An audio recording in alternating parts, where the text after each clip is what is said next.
नमस्कार।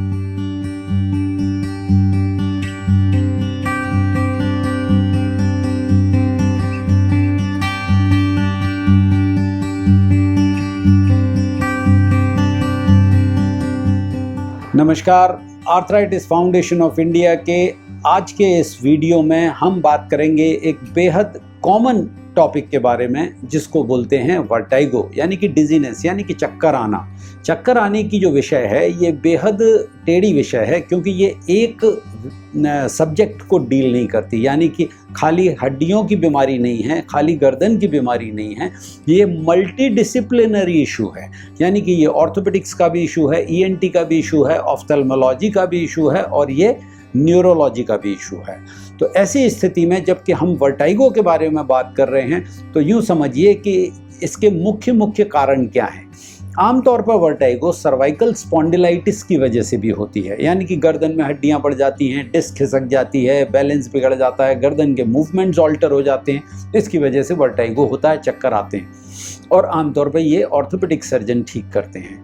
दूसरी प्रॉब्लम जो है वो आमतौर पर होती है माइग्रेन, यानी कि हेडेक, जिसमें कि फ्लैशेस ऑफ लाइट्स आते हैं, कभी कभी अचानक हेडेक होता है और हेडेक की वजह से चक्कर भी आता है और ये सब समस्याएं होती हैं। तीसरी वजह होती है लेब्रिंथाइटिस, यानी कि इंटरनल ईयर, कान के अंदरूनी हिस्से में इन्फेक्शन हो जाए, या जैसे कि कान के मिनियर्स डिजीज़, जैसे कान के बीच के हिस्से में या अंदरूनी हिस्से में एक बीमारी होती है। ये सब कान की जो बीमारियां हैं, इनसे भी जो चक्कर आने की प्रॉब्लम लगातार होती रहती है। इसके अलावा बेनाइन पैरोक्सिस्मल वर्टाइगो, बीपीवी नाम की एक बेहद कॉमन प्रॉब्लम है, जिसके तहत आदमी जब भी हिलेगा, जैसे हम बैठे हैं अभी, कुछ नीचे से उठाया तो चक्कर आया, लिखा तो चक्कर आया, घूम के देखा तो चक्कर आया, मतलब इसका एकदम से कोई क्लियर कारण नहीं मिलता, लेकिन ये बहुत फ्रीक्वेंटली होता है। ऐसे में ये आँख के पुतली हिलती है, सिर घूमता है, और इन सब की डायग्नोसिस के लिए आपको रेस्पेक्टिव कंसल्टेंट्स के पास ही जाना पड़ता है। यानी कि गर्दन की प्रॉब्लम्स के लिए ऑर्थोपेडिक सर्जन डायग्नोस करेगा, ईएनटी की प्रॉब्लम के लिए ईएनटी सर्जन डायग्नोस करेगा, ब्रेन के लिए एमआरआई और सीटी स्कैन करके न्यूरोलॉजिस्ट डायग्नोस करेगा, और एक्सरे से सर्वाइकल होता है वो, और एक इलेक्ट्रोकॉक्लियोग्राफी नामक टेस्ट है, जिससे कि कान के अंदर के टेस्ट वगैरह किए जाते हैं, जिससे कि हम मालूम करते हैं कि अंदर का जो कॉक्लियर सिस्टम है, ईएनटी सर्जन देखते हैं उसको, जिससे कि मालूम करते हैं कि भाई इसकी वजह से तो चक्कर नहीं आ रहा है। बीपीवी जो कॉमनली होती है, जिसको बोलते हैं बेनाइन पोस्चुरल, उसके लिए भी कैल्शियम कार्बोनेट की डेब्री होती है कान के अंदर, वो जो है वो इसमें सेमी सर्कुलर कैनाल, जो कान की जो घेरे होते हैं, उनके अंदर उसका बैलेंस बिगड़ जाता है। तो आमतौर पर उसमें जब भी हिलते हैं तो वो डेब्री इधर से उधर होती है कैल्शियम कार्बोनेट की, जिसके चलते हमें चक्कर आता है। तो उसके लिए एक टेस्ट है जिसको डिल हेलीपैक टेस्ट बोलते हैं। ये टेस्ट में आदमी एक तरफ लेटता है सर घुमा के, दूसरी तरफ लेटता है सर घुमा के, और उसको चक्कर आता है। That is a sort of diagnostic, जिससे मालूम चल जाता है कि हाँ, कान के इंटरनल ईयर में प्रॉब्लम हो रही है और इसकी वजह से ही चक्कर आ रहा है। बीपीवी को इलाज करने के लिए एक एप्ले मैनुअर है, बड़ा ही कॉमन, बड़ा ही सरल, बड़ा ही सिंपल, और घर में आदमी एक्सरसाइज करके इसको ठीक कर सकता है। एप्ले मैनुअर का एक छोटा सा वीडियो हम आपको पोस्ट कर रहे हैं, और उस वीडियो को आप देखिए और देख के जो है इसको प्रैक्टिस करिए और अपना बीपीवी ठीक कर सकते हैं।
दूसरा, जैसे सर्वाइकल स्पॉन्डिलाइटिस है, इसके लिए अगर आप सर्वाइकल कॉलर का इस्तेमाल करते हैं तो आपका मूवमेंट कम हो जाता है। जैसे ही मूवमेंट कम होगा, डेफिनेटली उससे आपका चक्कर आने की कोशिश कम हो जाती है, चक्कर आने की फ्रीक्वेंसी कम हो जाएगी। दूसरा, चक्कर के लिए दूसरी साथ में दवाएं भी दी जाती हैं।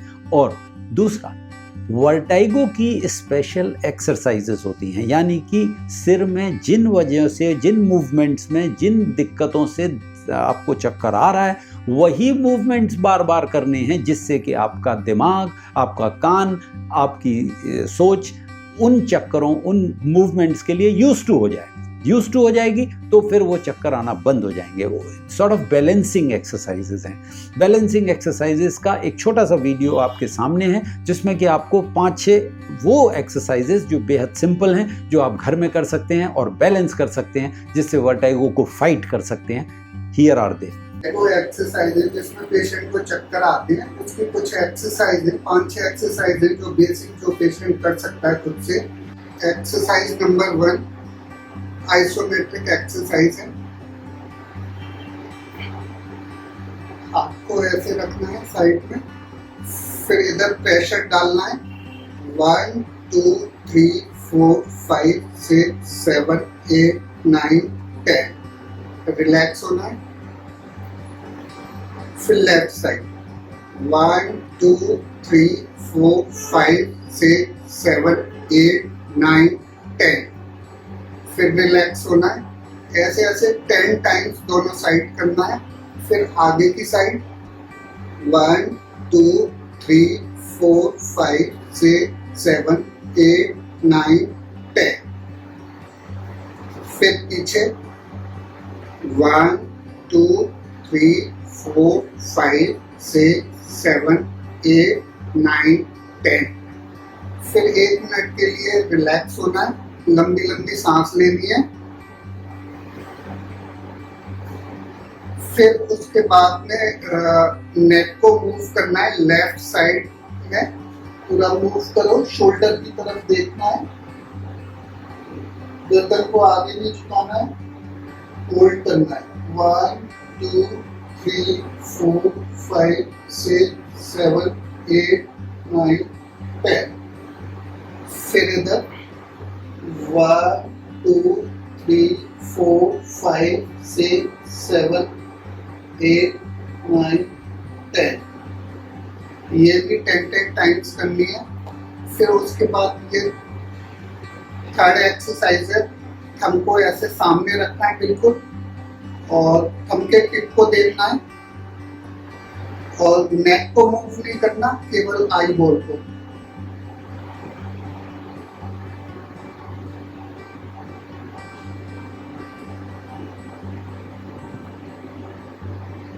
दस सेकंड के लिए होल्ड करना है।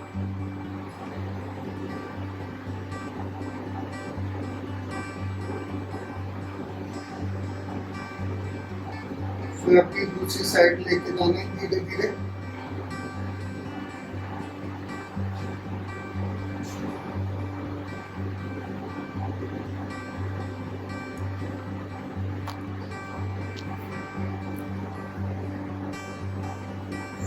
फिर होल्ड करना है 10 सेकंड के लिए। इस तरीके से 10 टाइम्स करना है। फिर उसके बाद थंब को अपने नोज की तरफ लेके आओ, टिप पे ही नजर रखनी है।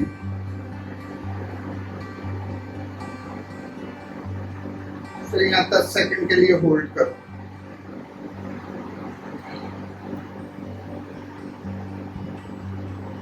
ये भी 10 टाइम्स करनी है।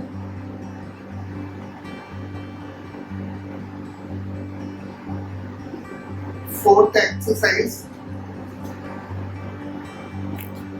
आप मेरे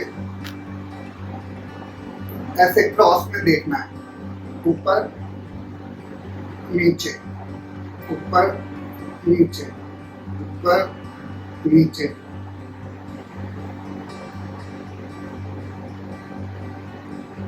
फिर ऐसे क्रॉस में।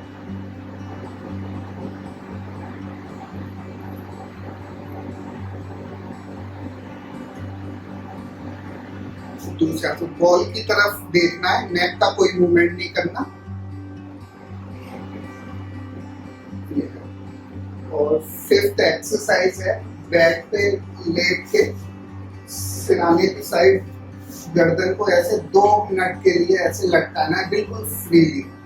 बस ये 5-6 एक्सरसाइज हैं, ये करें, इससे पेशेंट को काफ़ी रिलीफ मिलेगा। न्यूरोलॉजी के विषय में जो प्रॉब्लम्स हैं, यूजुअली पोस्टीरियर फोसा जो होता है दिमाग का, उसमें अगर कोई स्ट्रोक होता है तो डेफिनेटली उसमें परेशानी आएगी वर्टिगो की। उसके लिए MRI CT स्कैन वगैरह करते हैं हमारे न्यूरोलॉजिस्ट साथी, और वो न्यूरोलॉजिस्ट साथी उसको ठीक भी कर लेते हैं। तो ऐसी स्थिति में ये तमाम आँखों की वजह से हो रहा है तो आप रिफ्रैक्टरी एरर चेक कराइए और ऑफ्थल्मोलॉजिस्ट को दिखाइए, वो इसको अवश्य ही ठीक कर लेंगे। आमतौर पर रिफ्रैक्टरी एरर से ही चक्कर आते रहते हैं, जिसमें आपको ऊंचा नीचा दिखता है, आपका विजुअल करेक्शन हो जाता है, यूजुअली ठीक हो जाता है। बाकी काम जो है वो वर्टिगो की एक्सरसाइजेस कर देती हैं। इसके अलावा कुछ एक घरेलू उपाय हैं, जैसे कि आप अगर सॉल्ट की डाइट कम कर दें तो उससे वर्टिगो जो है वो कम हो जाता है। उसके अलावा एंटीबायोटिक्स, अगर कोई इन्फेक्शन हो रहा है, इन्फेक्शन में भी कान में जो है वो आपको चक्कर आएंगे। उसके अलावा चक्कर आने के लिए कुछ हल्की नींद वाली एंटीहिस्टामिनिक्स दवाई होती हैं, उनको दिया जाता है। बीटा ब्लॉकर्स नाम की दवाई होती हैं। कुछ स्टेरॉइड्स भी देने पड़ते हैं, कभी कभी कान के अंदर सूजन आती है तो स्टेरॉइड से उसकी सूजन वगैरह कम हो जाती है। उसके अलावा विजन इशू को करेक्ट करते हैं चश्मे से। एक दवाई है जिनको बिलोबा, जो कि चाइनीज़ हर्ब है, उसको खाने से लगातार चक्कर आने की टेंडेंसी कम होती है। जिंजर की चाय, जिंजर टी, अगर 3 में 3 बार पी जाए तो उससे चक्कर कम हो जाते हैं। एलमंड का सीडार, विनेगर, इनका इस्तेमाल करने से चक्कर कम हो जाते हैं। और एलमंड्स यानी कि बादाम, जिसमें विटामिन A, B और E होता है, जिससे कि चक्कर कम हो जाते हैं। तो ये सारी जो चीज़ें हैं, इनसे आप घरेलू उपचार से और एक्सरसाइजेज से 80% केसेस में आप वर्टिगो को फाइट कर सकते हैं। 20% केसेस में where there is a clear cut pathology involve, you have to move to a specialist concern, may be it be orthopaedic surgeon, neurologist, ENT surgeon or ophthalmologist. I think this was useful. Thank you so much.